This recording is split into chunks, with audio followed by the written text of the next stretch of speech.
Hi everyone, welcome back to Novel Nomad and welcome to my November TBR. It's going to be a little bit different because I'm not going to be doing or participating in non-fiction November, but I'm going to be doing something a little bit different. Now, as you can see, I am wearing a poppy and also I have poppies displayed in this video, mainly because the centenary of the 11th of November armistice is coming up. So that means it's been 100 years since the end of the First World War, and I find that quite significant. So what I find quite interesting is I'm going to be reading some World War I literature, and in being non-fiction and fiction, written either of interviews taken from witnesses to the event, historical fiction written post-World War I, or fiction books that are set in World War I or just after, and they deal with the social conflicts that occurred after and because of the aftermath of the First World War. But I'm also going to give you some recommendations if you want to use any of these as your non-fiction November reading for this month. Okay, so starting off with books that I would like to get to. In saying this, I'm probably going to be seeing how many I can read. I'm not going to have a definite number, but these ones are definitely the first on the list. And number one is going to be Forgotten Voices of the Great War.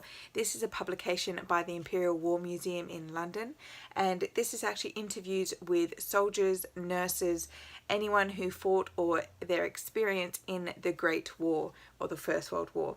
So this is compiled by Max Arthur and has an introduction by Sir Martin Gilbert, and I'll find this very fascinating as it gives true accounts, short but true accounts, and it would see the great expanse of what the First World War really encompassed. It wasn't just a single campaign, it was 4 years of fighting, and it really changed the way Europe and Western society functioned at that time. So I think this will be a very interesting place to start as it encompasses such a broad canvas of World War I experience.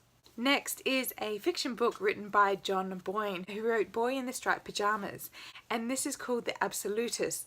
This is based during and after the First World War. So this follows Tristan, who fought alongside Will, but Will in 1917 laid down his rifle and announced that he was a conscientious objector, so he would have been given a white feather for cowardice. This was huge back in the First World War because men even were shot for being deserters or conscientious objectors or pacifists to the First World War, as it was considered a national duty to perform. However, all you know from the blurb is that this brings great shame to the Bancroft family. So after the war, his good friend goes to the family and there's a secret that's hiding. He's trying to find a way to reveal the secret to the family, but there's going to be consequences otherwise. So I think this is going to be very good and explore the mentality of the First World War that was surrounding the objectors, the pacifists, and the white feather.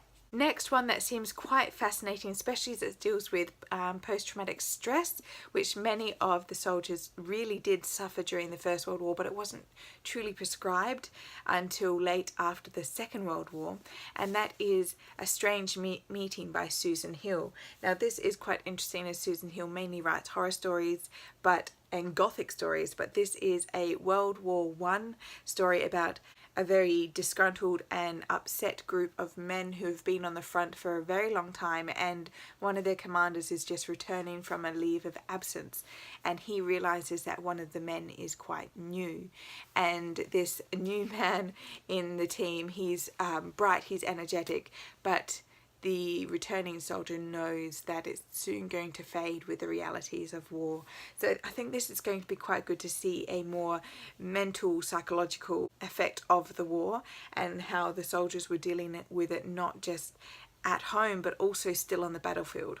Next is a very interesting take, as it's a non-fiction book called A Broken World, Letters, Diaries and Memories of the Great War. This is taken extracts from people's letters and diaries of different events, and it collates it all into one to really create a sense of change, of movement and of loss that the First World War created.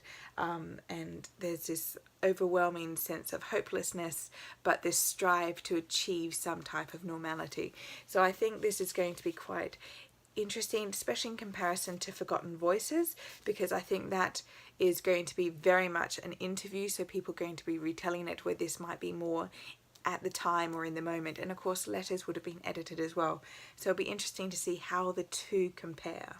So going into more of the Anzac history, and that is going to be In Great Spirits, the World War I diary of Archie Barrack. So he was a 24-year-old who joined up in 1914, and he went from Cairo to Gallipoli and then to the Western Front.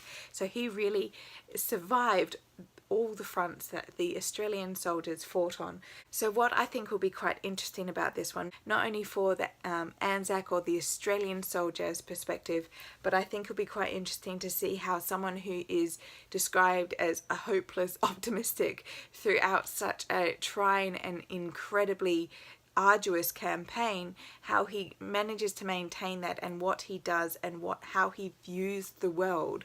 So I think that would be quite interesting. So these ones are part of the pile, but probably not going to be the definites for my November TBR. Very much a female aspect is The Testament of Youth by Vera Brittain. I find this was a really, really interesting, very long. It goes into Vera's early life and her views on the war. She was a staunch pacifist after the war, and she saw how greatly it changed not only her brother but her brother's friends, who she was quite close to. So I find this is a very, very interesting. This one's quite large, this edition, but it is a fantastic female voice during the First World War. Another book from the German perspective of the First World War is Slump by Hans Herbert Grimm. What I find quite interesting about this book is that it follows a character who is almost completely oblivious to what's happening around him. He just manages to get through life on a whim and has excellent good fun at the same time. So he thought the war would be quite interesting to take part in, see what's going on over there. So he joins up in 1915 and is shipped off to France, where he works in administration role, and he has a marvelously good time until he is then posted to the trenches and he realizes the death and disaster that is going around. However, that does not break the spirit of the indomitable Slump. So I thought this sounded quite fabulous, and also I'd read so much of the English and the Allies' perspective that I didn't really have anything to compare it with for the German perspective. To have more of a humorous German voice and views on the First World War will be quite interesting to compare with the others. Alright, so thank you for joining me for my very curious November TBR. I should be doing some buddy reads and book club reading at the same time, so let me know what you're planning to read this coming November, and I'll see you next time. Bye!